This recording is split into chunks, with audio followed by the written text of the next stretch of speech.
इंसान शैतान क्यों बन गए? झांक कर देखो मुंह खुद गिरेबान में। सारी इंसानियत ताक पर रख उठी, बम्बई का चमन बदला शमशान में। मार्च 12 समय दोपहर शुक्र था, कुछ दरिंदों ने ढाया कहर पे कहर। भारत माता कया चल रंगा खून से, बम के विस्फोट ने ऐसा उगला जहर।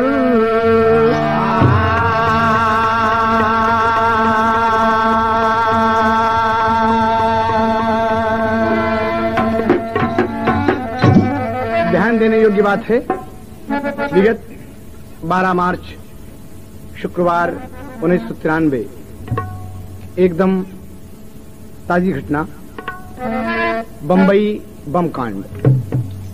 आप लोगों ने पेपर में, पत्र पत्रिकाएं में तमाम ये बात छपी और सुने। इसी हादसे के बीच बड़ा खून खराबा हुआ और लोग मरे, घायल हुए। इन्हीं बातों को लेते हुए कवि ने देश के प्रति एक अच्छी सी चेतावनी के साथ साथ एकता और अखंडता को ध्यान में रखते हुए सोनोटोन कंपनी से ये बम्बई बम कांड पेश है। कार्य है,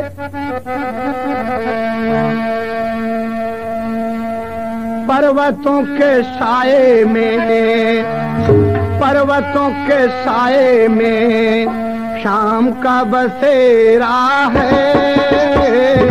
पर्वतों के साए में शाम का बसेरा है।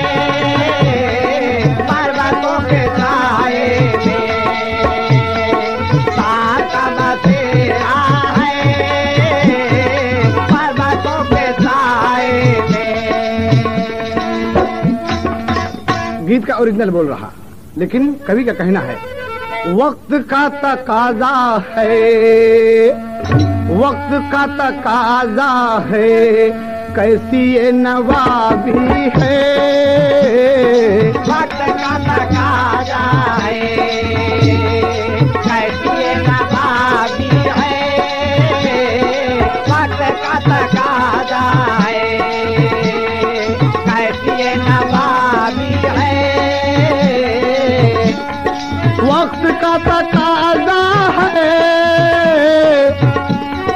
कैसी नवाबी है। इस तरह की बातों से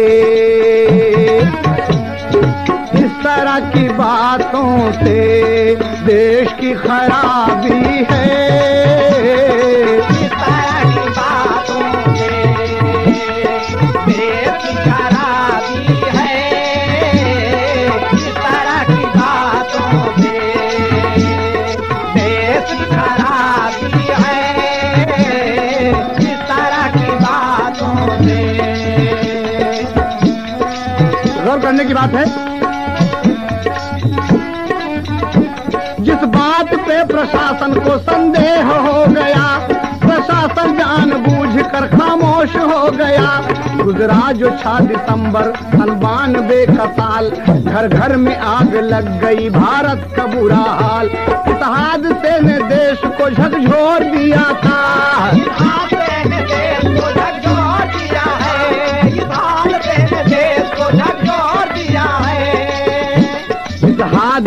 देश को झकझोर दिया था, भारत के बच्चे बच्चे को कमजोर किया था।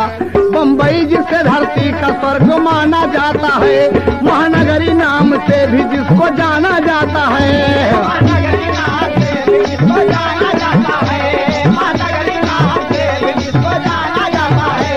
महानगरी नाम से भी जिसको जाना जाता है। बम्बई जिसे धरती का स्वर्ग माना जाता है, महानगरी नाम से भी जिसको जाना जाता है। मंदिर और मस्जिद ने हमें इस तरह से दावा, जमकर के बम्बई में हुआ खून खराबा, जमकर के बम्बई में हुआ खून खराबा।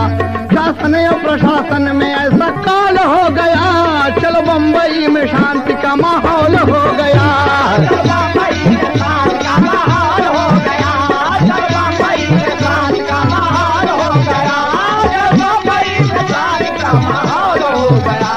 चलो बम्बई में शांति का माहौल हो गया,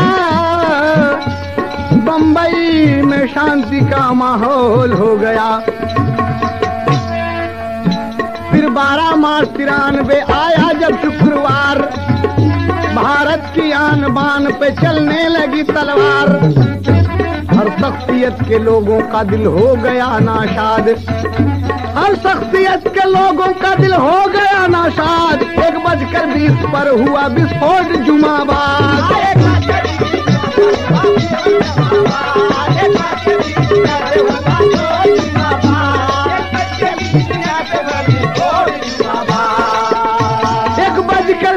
पर हुआ विस्फोट जुमाबाद।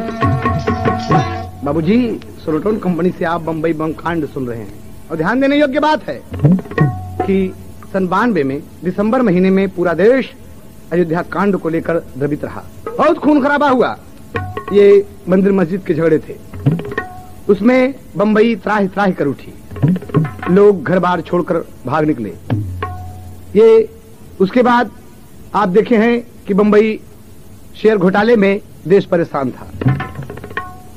जो ही देश कुछ सामान्य होता जा रहा है, 12 मार्च 1993 शुक्रवार को बम विस्फोट हो गया। बाबूजी, ध्यान देने योग्य बात है, कभी को अंतरे में भाव देना पड़ा।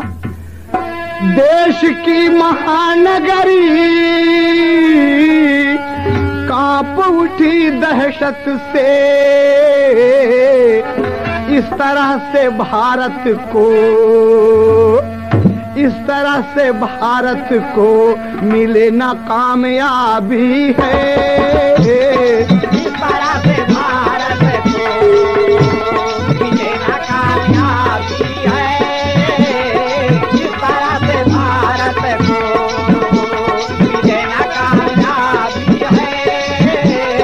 इस तरह से भारत को, इस तरह से भारत को मिले ना कामयाबी है।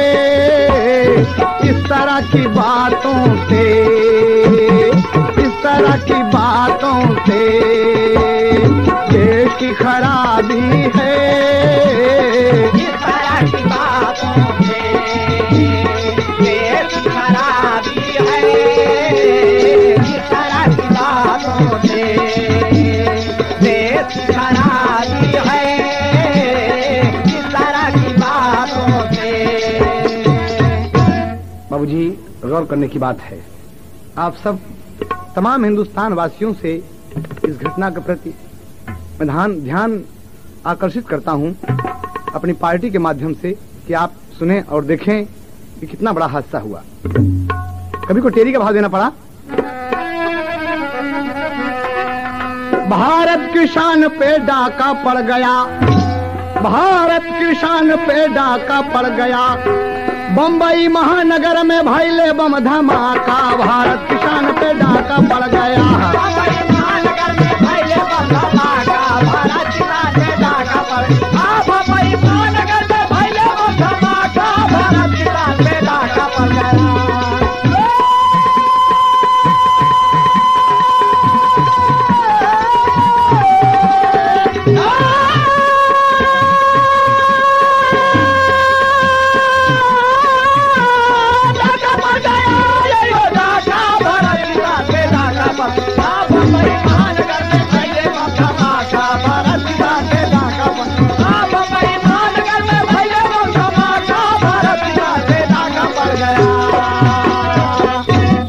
बाबूजी, गौर करने की बात है, अर्थतंत्र की हृदय स्थली कांप गया बम्बई शहर। कांप गया बम्बई शहर, कांप गया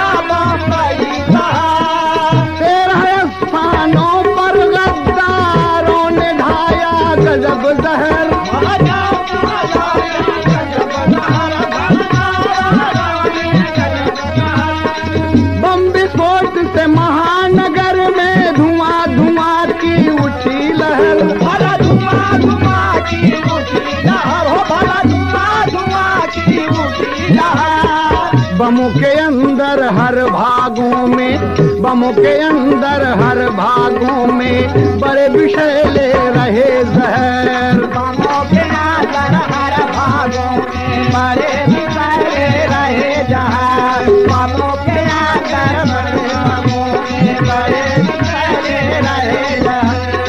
बड़े विषैले रहे जहर, बड़े विषैले रहे जहर।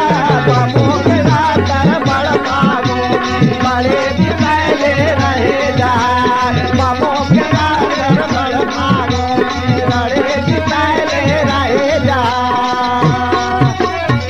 बाबूजी, पहला बम विस्फोट 1:20 पर होता है। ध्यान दें आप सब, बड़ी मार करने वाला बाबूजी।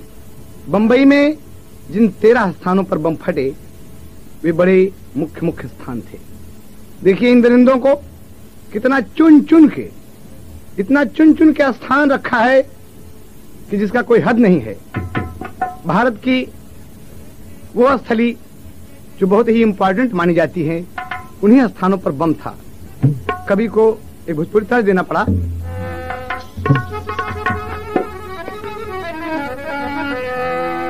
टूटी पतवारिया डगमग दसवा का नवारिया, टूटी पतवारिया डगमग दसवा का नवारिया, है नवारिया रे, है नवारिया रे, धारावा में बूढ़े उतिरा, है नवारिया रे, धारावा में बूढ़े उतिरा, है नवारिया रे, धारावा में बूढ़े उतिरा, अरे देशवा में बूढ़े उतिरा, है नवारिया रे, धारावा में बूढ़े उतिरा, है नवारिया रे, धारावा में बूढ़े उतिरा। अरे टूटी पतवारिया डगमग दसवा के नवारिया, है नवारिया रे, धारावा में बूढ़े उतिरा, है नवारिया रे, धारावा में बूढ़े उतिरा, है नवारिया रे, धारावा में बूढ़े उतिरा।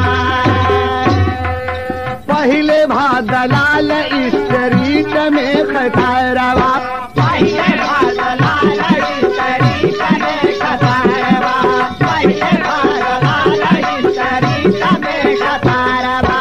दूसरा मस्जिद बंदर में ढहावला कहरवा, दूसरा मस्जिद बंदर में ढहावला कहरवा, दूसरा मस्जिद बंदर में ढहावला कहरवा।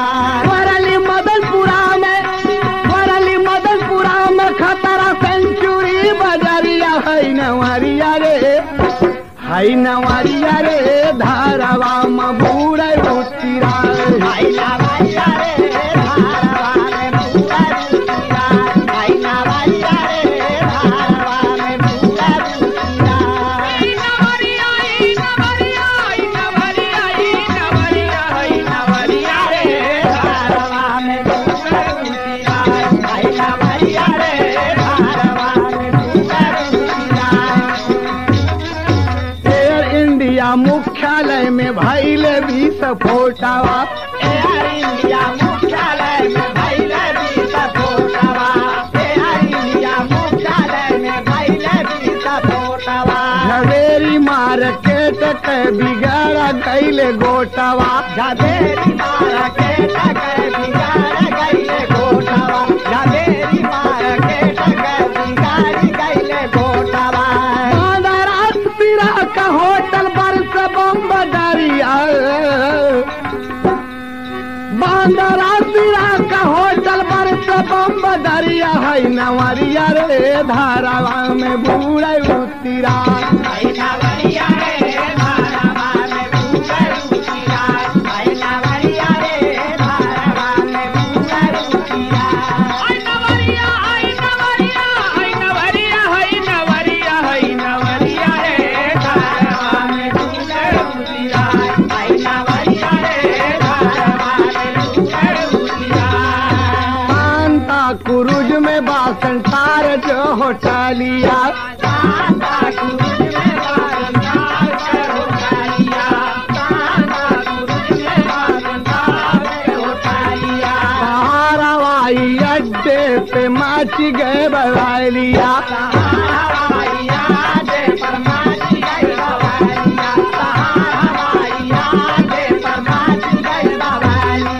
नारी मन कोई दहीला सुन के है खबरिया है नवरिया रे धरावा में बूढ़ उतिया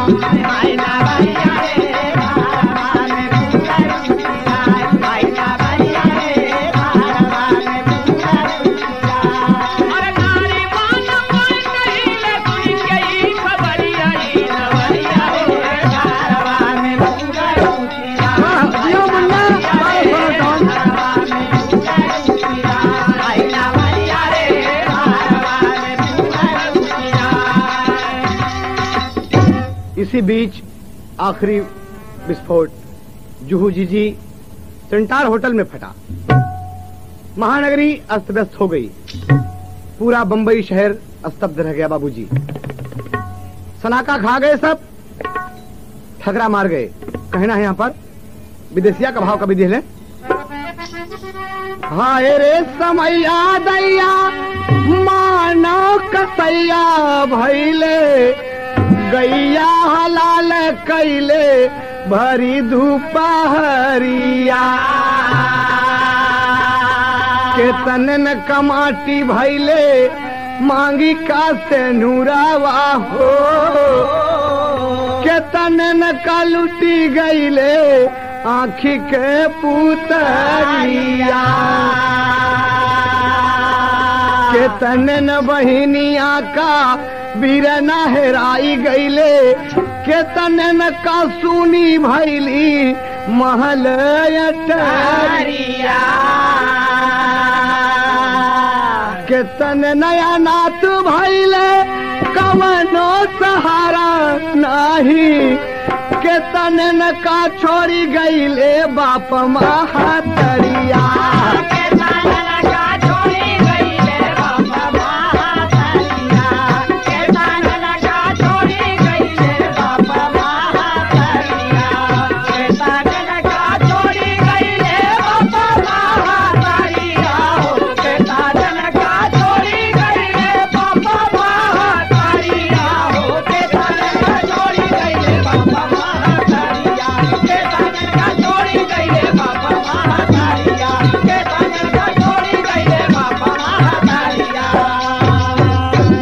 गंभीर घटनाओं से बंबई की केईएम अस्पताल, जेजे अस्पताल, जीटी अस्पताल, पोद्दार अस्पताल, लोकमान्य तिलक अस्पताल, सेंट जॉर्ज अस्पताल में लगभग रात देर तक 500 से अधिक शव लाशें एकत्रित हो गई। इसके अलावा अन्य दर्जनों अस्पताल में घायलों और उनके परिजनों की चीख पुकार हजारों की तादाद में सुनाई देती थी बाबूजी।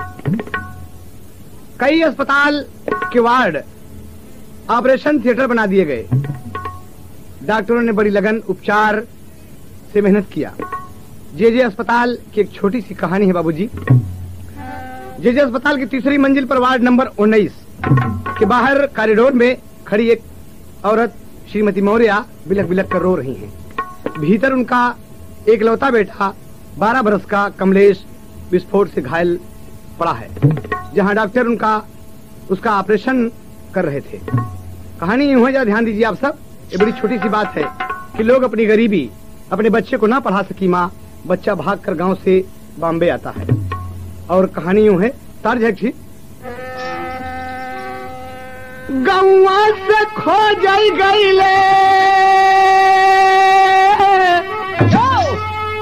गौवा से खो जाई गईले मुहावा करोटी, उमरिया रहली छोटी, हर पापी पेटावा उमरिया रहली छोटी, हर पापी पेटावा उमरिया रहली छोटी, हर पापी पेटावा उमरिया रहली छोटी, हर पापी पेटावा उमरिया रहली छोटी, हर पापी पेटावा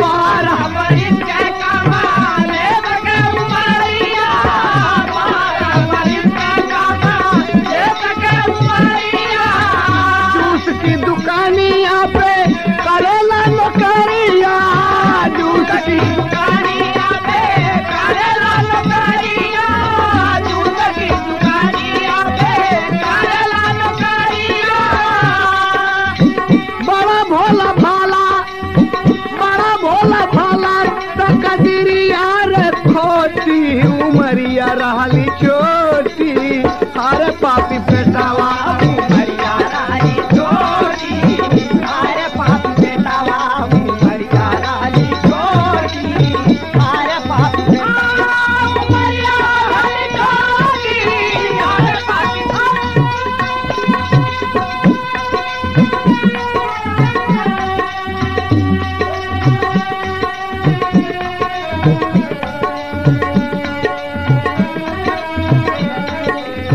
उमरिया रहली छोटी अरे पापी पेटावा उमरिया रहली छोटी अरे पापी पेटावा बाबूजी कहना है बच्चा कमलेश है भाग कर बम्बई आया है बड़ा भोला भाला है सबको हंस हंस कर एक जूस की दुकान की नौकरी करता है बाबूजी जैसे कि छोटे छोटे बच्चे जब पढ़ नहीं पाते तो शहर भाग जाते हैं और अपने माँ बाप का सहारा बन जाते हैं 4-6-10 रुपया महीना उनको मिलता है यही बात इस कमलेश के साथ इस गरीब के साथ भी है कहना है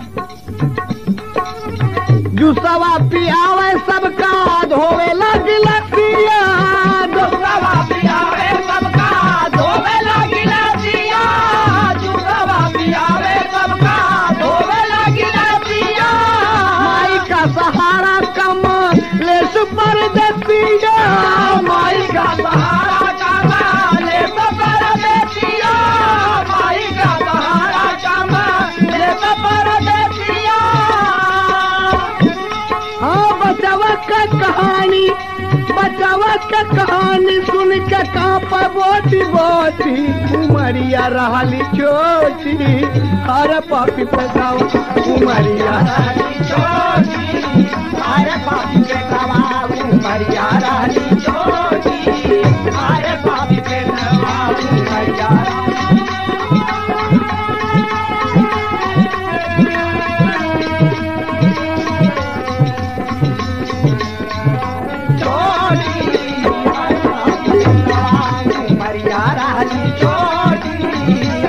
पापी पेटावा उमरिया रहली छोटी अरे पापी पेटावा स्टॉक एक्सचेंज के बाहर का सुनिए ये केस अरे सुखराज जूस सेंटर पे नौकरी करत रहा कमलेश रहा एक लौता बेटा देत सहारा माँ का भारत के शान पे डाका पड़ गया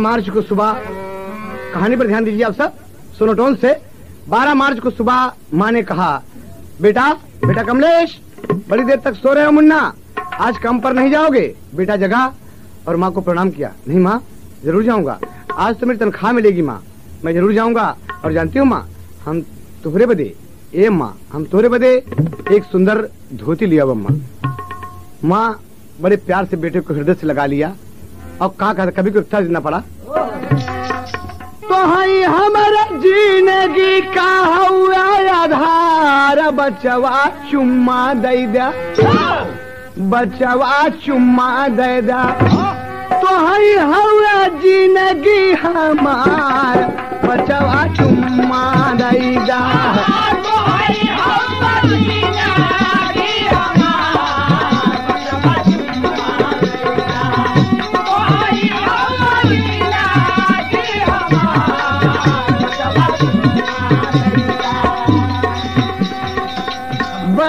बदनसीबी हम गरीबी सही के पाला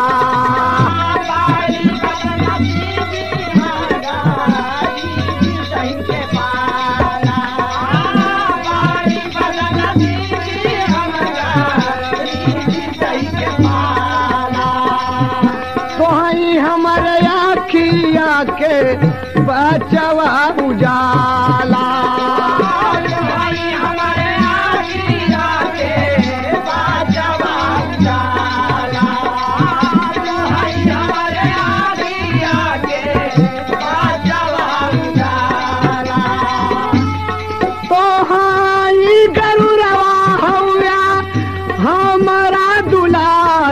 बचवा चुम्मा दई जा, बचवा चुम्मा दई जा, दौड़ी मैया चारा पसार, बचवा चुम्मा दई जा।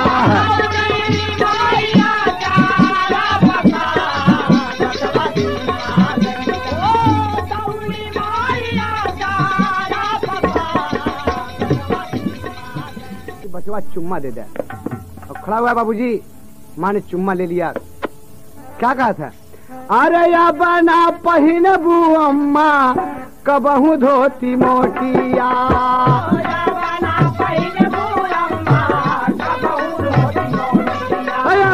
ये है। अरे सुनो टोन,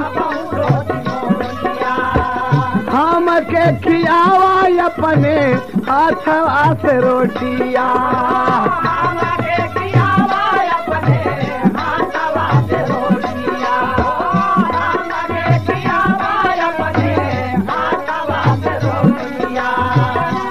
अम्मा अम्मा अरे आज से तू मोटी धोती न पर माँ, आज हमारे तनख्वाह मिली तो के ले आए अम्मा देव धोती बढ़िया। महतारी हृदय से लगा लिया, कहा माँ अपने हाथे से आज हमको खियावा ना। लड़का फ्रेश होके कपड़ा महतारी पहरा रही है, बार बार अपने मुन्ना के सजाए रही है, जो कुछ भी भगवान गरीबी में दिए हैं। और महतारी खियावत है। बेटवा का बात सुन के कहा था, के उरी न कैले, तो के उरी न कैले, दूधवा का धार, बचवा चुम्मा दे दा, बचवा चुम्मा दे दा, बढ़न तुम्हारिया तोहार, बचवा चुम्मा दे दा।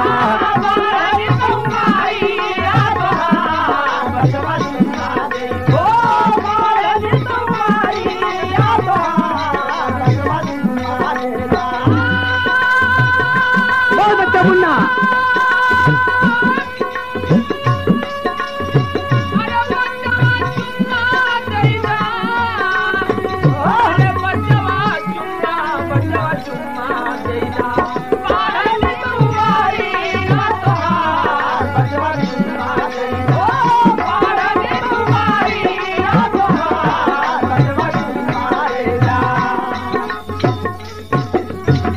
बाबूजी महतारी बिटवा कर एकदम चुम्मा लेके प्यार से दुलार से भेज दिया कि जा मुन्ना अपने काम पर।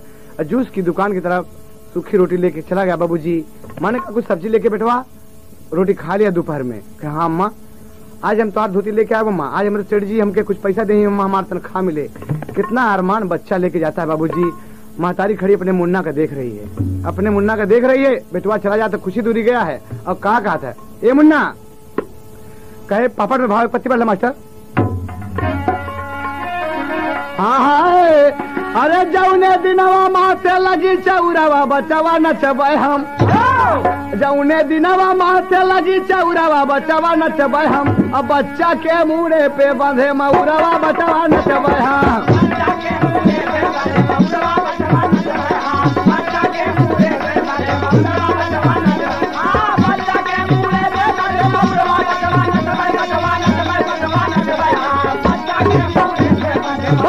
मुन्ना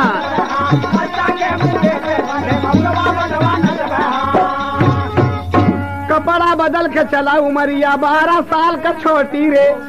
हमारी बेटवा के हाथे दे दिहलिन सूखी रोटी। अरे जौने दिन दुल्हन के परे से नूरावा, बचवा नचबे हम। गली गली में बांटा जाए पहुरावा, बचवा नचबे हम।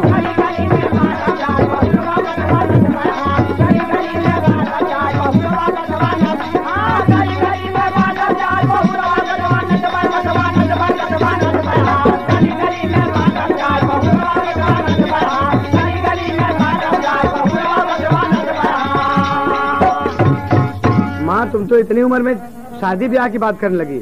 अरे माँ हम बड़ा हो कमा, हमारा अम्मा का आशीर्वाद रही तो दुल्हन आई अम्मा बाद में। बहुत खुशी है आज माँ।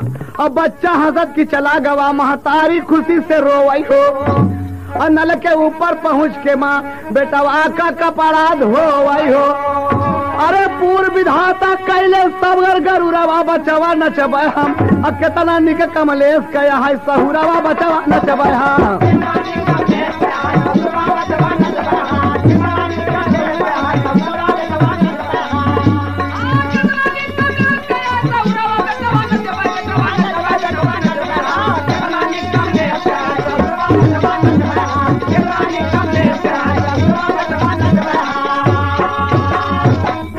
माँ कपड़ा धोने लगी, बेटा कमलेश दुकान की तरफ।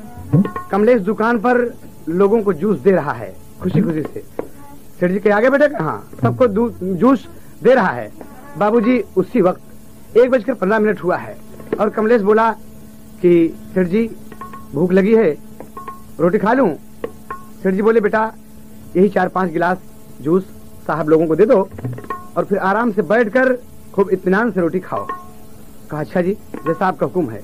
गिलास जैसे उठाया बाबूजी, गिलास जैसे उठाया वैसे ही 1:20 हुआ है बाबूजी। गिलास दे ही रहा है, अंतिम गिलास जो ग्राहक को थमा रहा है कमलेश, त्यों ही बाबूजी विधाता को कुछ और ही मंजूर था। कहना है यहाँ पर, हुआ धमाका बड़े जोर से गिलास हाथ से छूटा, अरे स्टॉक एक्सचेंज में बस इतने में है बम फूटा। भारत की शान पे डाका पड़ गया, अरे कांच घुस गया बदन में गिरा जमी पे बाका। भारत की शान पे डाका पड़ गया।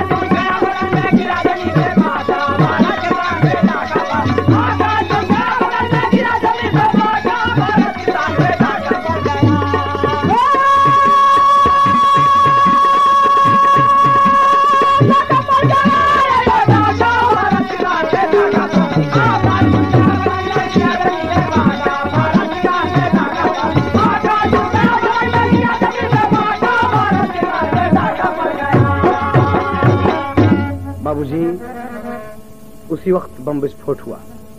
ठीक उसी वक्त दरिंदों ने इस तरीके से कहर ढाया कि बम फूटा और गिलास हाथ में लिए मुन्ना कमलेश खड़ा है बाबूजी।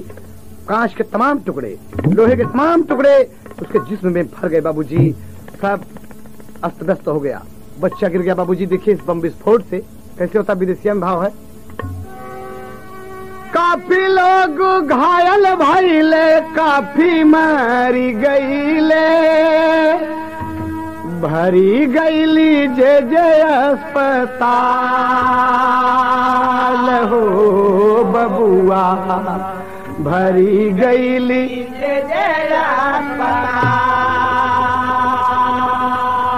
घायल कमलेश अस्पतलिया में तड़पे, माई सुन पाई जब हाल, जे अस्पताल हौले हौले माई पहुंची, बचवा पड़ल बाब होश ये बाबू, बचवा पड़ल बाब होश। डॉक्टर कहे कि जैनी असुआ बहावा, खड़ी रहना एकदम खामोश। नहीं माँ जी आप रोएंगे नहीं, बच्चा अंदर है उसका ऑपरेशन हो रहा है, ऑपरेशन के बाद ही कुछ आपको बताया जा सकता है। माँ बिलक बिलक रो रही है। कमलेश, लोग कहते हैं आप यहाँ पर खड़ी हैं, शोर न मचाएं, और भी पेशेंट यहाँ पर पड़े हुए हैं, हजारों की तादाद में लोग जे अस्पताल के अंदर पड़े हुए हैं बाबूजी। चीख पुकार चिल्लाहट यही मची हुई है, एकदम उधम चौकड़ी मच गई है, लोग सब परेशान हैं। और इतने में बहुत देर के बाद माँ रोते बैठ गई बाबूजी। जो डॉक्टर को आते देखा बाबूजी उठ खड़ी हुई। डॉक्टर मेरा कमलेश, हाथ से बाबूजी माँ को समझाते हुए कि ऑपरेशन हुआ है, तमाम कांच के टुकड़े उसके बदन में हैं, निकाला गया है, जो भी बचा हुआ बच्चा बेहोश है, आगे ईश्वर की जैसी मर्जी हो, जैसे तुम्हारी किस्मत हो। माँ को लगा कि मेरा बेटा इस दुनिया में नहीं है। और बाबूजी अचानक उसके मुंह से निकला, क्या कहती है कि हे बम्बा देवी, हे बम्बा देवी, हमारे बेटौना का जगाएगा, हे बम्बा देवी हमारे बेटौना का जगाएगा, हे बम्बा देवी हमारे बेटौना का जगाएगा।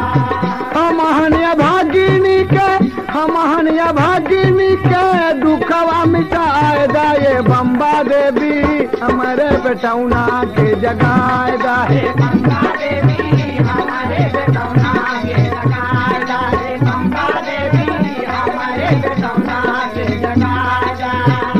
माँ जय जय जय हे आदि महारानी बार बार है नमन भवानी नमन भवानी बार बार है नमन भवानी बार बार है नमन भवानी बार बार है नमन भवानी बार बार है नमन भवानी बार बार है नमन भवानी बार बार है नमन भवानी बार बार है नमन भवानी।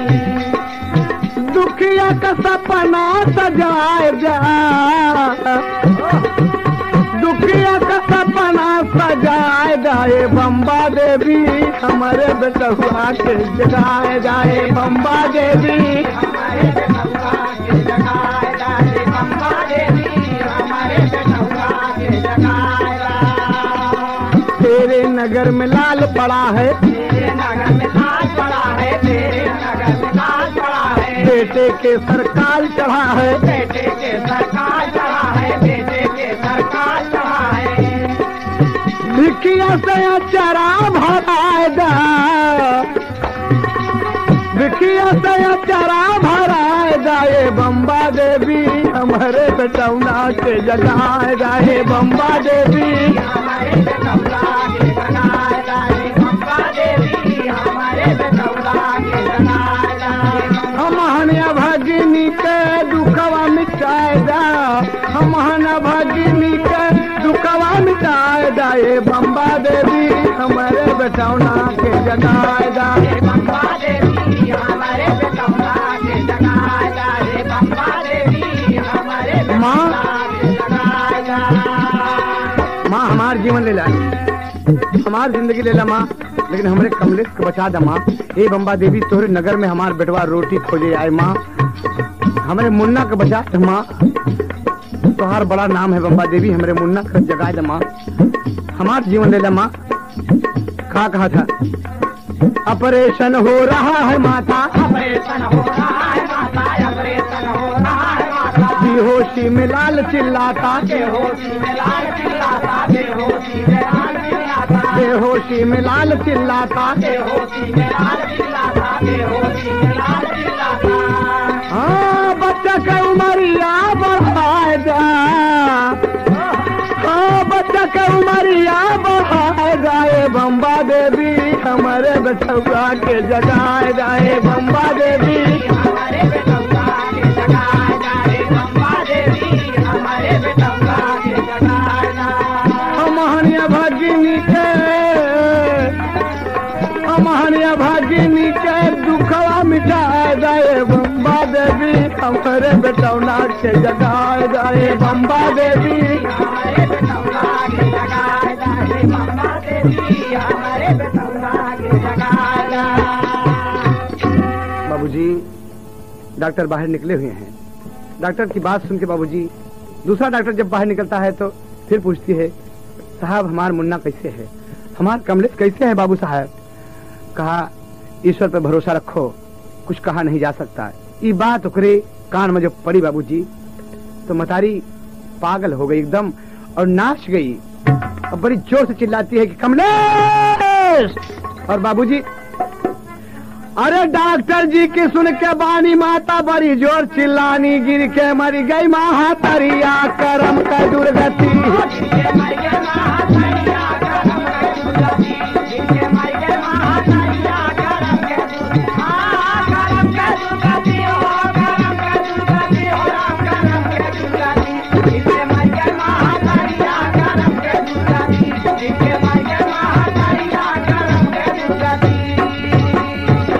बाबूजी बच्चे का दुख नहीं देखा गया डॉक्टर की बात सुन के कि शायद ईश्वर जाने तुम्हारा बच्चा कैसा है और कमलेश बेहोश पड़ा हुआ है माँ को बाबूजी हृदय गति रुक गई अचानक बंद हो गई बोली अरे उधर लाल बेहोश पड़ा माता का उठ गई डोली जैसे होली कैलावरिया करम का दुर्गति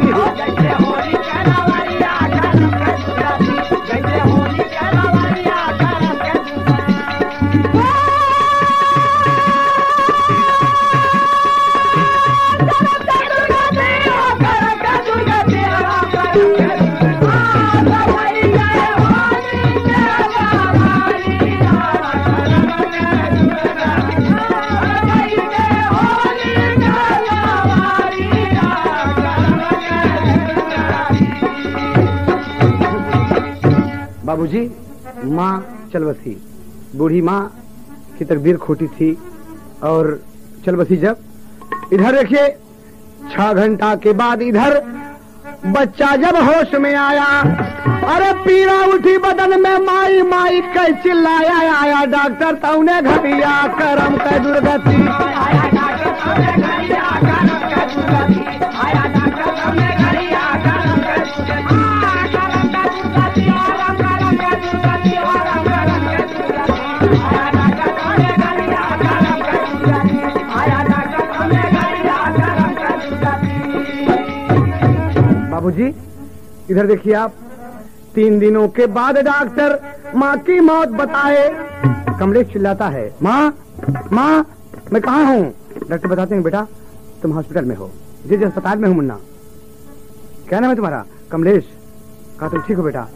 और 3 दिन के बाद बाबूजी जब उसकी कुछ पीड़ा शांति होती है, तमाम कांच के टुकड़े उसके बदन में गड़े हुए हैं। एक मासूम बच्चा जो गाँव से भागकर इस पेट पापी के लिए रोटी खोजने के लिए गया था कि मैं अपने माँ का सहारा बनूंगा। माँ अपने बेटे के सदमा बर्दाश्त नहीं कर सकी बाबूजी और दुनिया से चल बसी। उस माँ का बेटा तड़प रहा है, माँ माँ कह रहा है बाबूजी। लेकिन देखें आप, 3 दिनों के बाद डॉक्टर माँ की मौत बताए। अरे अस्पताल में पड़ा बेचारा रो रो नीर बहाए। अरे छाए गम के कुल बदरिया करम के दुर्गति। बाबूजी माँ की याद में बच्चा तड़प तड़प कर रो रहा है बाबूजी। डॉक्टर नींद का इंजेक्शन दे देते हैं कि कमलेश तुम रो नहीं, कि तुम्हारी तकदीर में था मुन्ना हुआ। तमाम लोग बाबूजी, महाराष्ट्र के मुख्यमंत्री माननीय शरद पवार जी हॉस्पिटल पहुंचते हैं, तमाम लोगों घायल लोगों को देखते हैं, सबको सांत्वना देते हैं बाबूजी। और कहना है बाबूजी, इसी तरह से ना जाने कितने घर भय बर्बाद। अरे यह विस्फोट विश्व के अंदर रहेगा सबको याद। सोनी भैली महल दरिया करम के दुर्गति।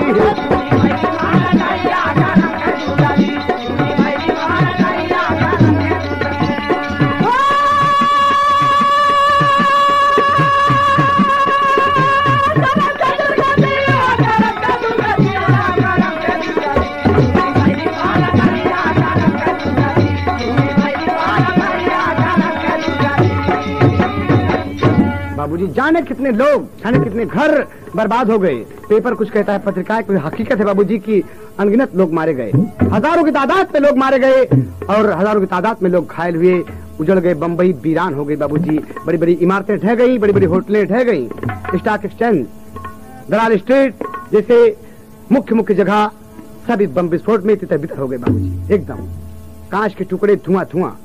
23 गाड़ियां फायर ब्रिगेड की 50-60 टैंकरों के साथ बाबूजी आग बुझाने में लगी हुई, लेकिन बॉम्बे की आग, बम्बई की इस बम विस्फोट की आग बुझने को नहीं होती बाबूजी। सब परेशान है लोग। अब कहना है बाबूजी इसी पर, अरे बम के खबरिया सारी दुनिया में फैले भैया।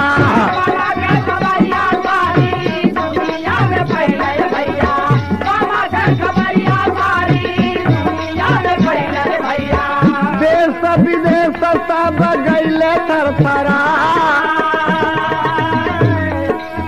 गृह मंत्री सभी चौहान बाबू आई हो गैले।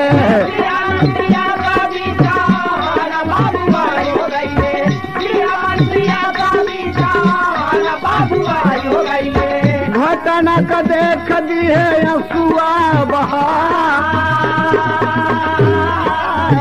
आंतरिक सुरक्षा राज्य मंत्री आए बम्बई भैया।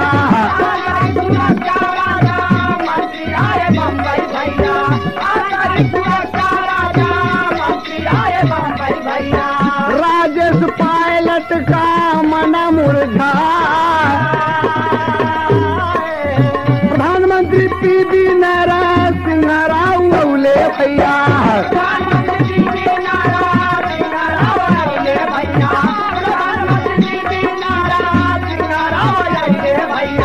देख के हालतिया गए न घबरा, दिहले प्रधानमंत्री झट से अडरिया।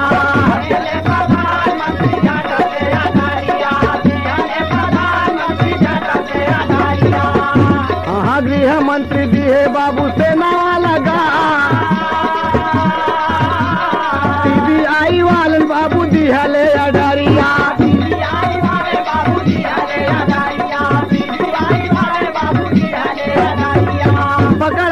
सैनवन के जल्दी से जा, वायरलेस से चारों ओरी फैलल हो खबरिया,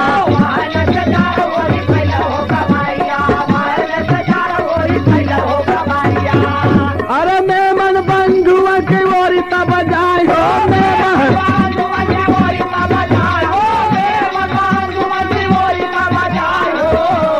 जौने दीना घटा भयला मोरे बबुआ,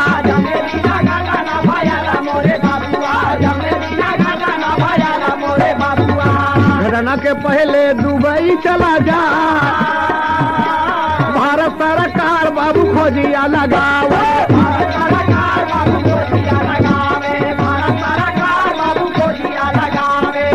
लेकिन पतावा न लागे बाबू ले बोलावा, अरे होई गे फरार बाबू देखा समैया,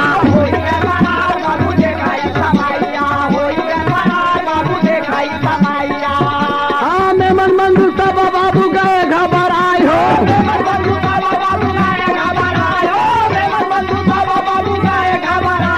लगभग 200 लोग गिरफ्तार भइले केस में, लगभग 200 लोग गिरफ्तार भइले के सवा, बम्बई पुलिस दिए कैद करवा, अरे हारे जैसे दो ही घाटी आई ना दर दिया, खुना बहाई जैसे नदिया के धार,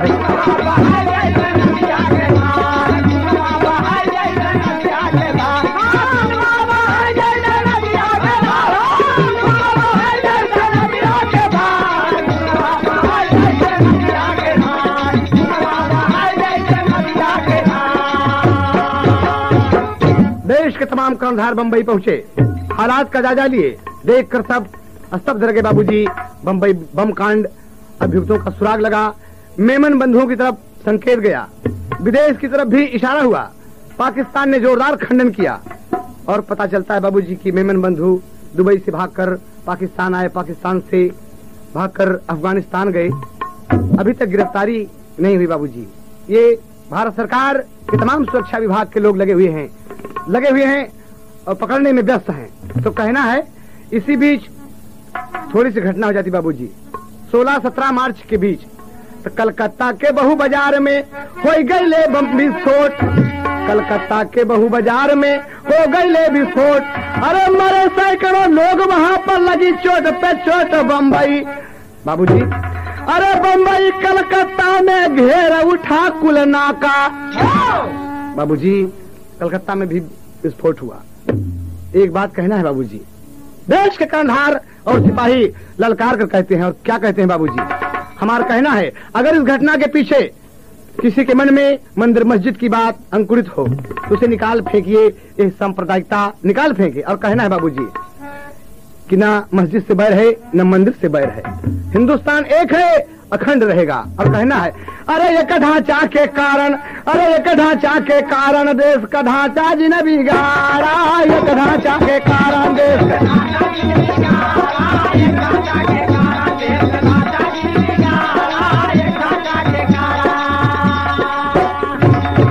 मंदिर मस्जिद जाति भेद का भाव सब भुलाना, आतंकवाद अलगाववाद का नाम है मिटाना, अरे धर्म के नाम पर राजनीति का पीटा जी नगाड़ा, एक ढांचा के कारण। बाबूजी अर्थतंत्र की हृदय स्थली बम्बई वीरानी, अरे बहा ऐसा खून जैसे बरखा का पानी, अरे भारत एक अखंड प्रचंड है, प्रेम का झंडा गाड़ा। कहना है बाबूजी कि मंदिर मस्जिद गुरुद्वारा और गिरजाघर एक है, सबही का खून एक रहिया अनेक है, अरे दुश्मनवा के आगे हिंद का सरवा यस दहाड़ा, एक ढांचा के कारण देश का ढांचा जी बिगाड़ा।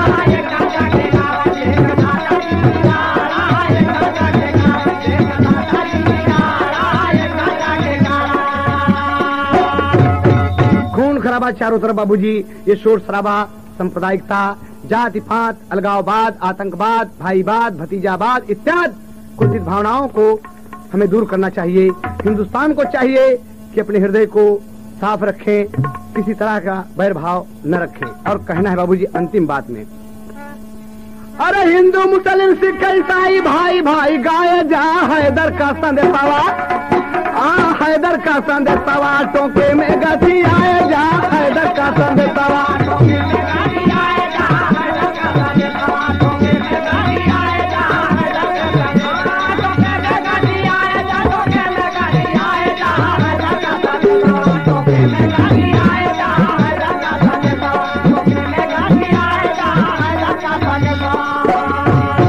गंगा हिमालय हमारे दसवा का शान हो, और लाल किले पर बात तिरंगा निशान हो।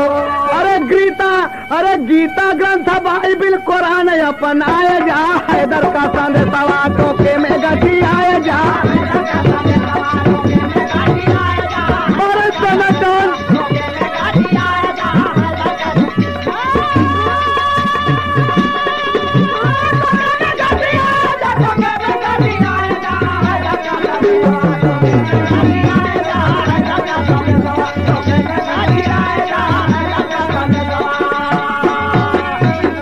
बाबूजी, धर्म के नाम पर राजनीति का नक्कारा मत पीटो, कोई मत पीटे। और कहना है बाबूजी कि हम हिंदू मुस्लिम सिख ईसाई सभी भाई भाई हैं। अगर ये भावना मंदिर मस्जिद गिरजाघर गुरुद्वारे को लेकर अंकुरित होती है तो फेंक दो इसी बात को और हिंदुस्तान को एक रखो, एकता बरकरार रहे। कहना है कि हो के इंसान शैतान ना कहाओ, भारत के अरमानों का महल ना ढहाओ। अरे दुनिया से आगे आगे दसवा बढ़ाए जा, हैदर का संदेशवा टोके में गति आए जा।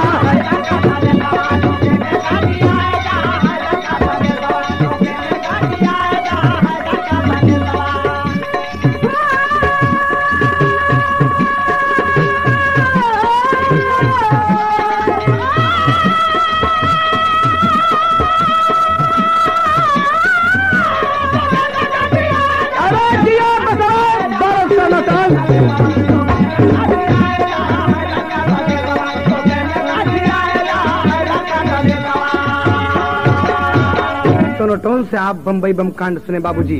ऐसी हरकत कभी न करना, वतन जान से प्यारा। अरे यादव कविवर राम आधार का सदा प्रेम का नारा। भारत किसान पे डाका पड़ गया, भारत किसान पे डाका पड़ गया। अरे हैदर अली ने झुकने पाए विजय पताका, भारत किसान पे डाका पड़ गया।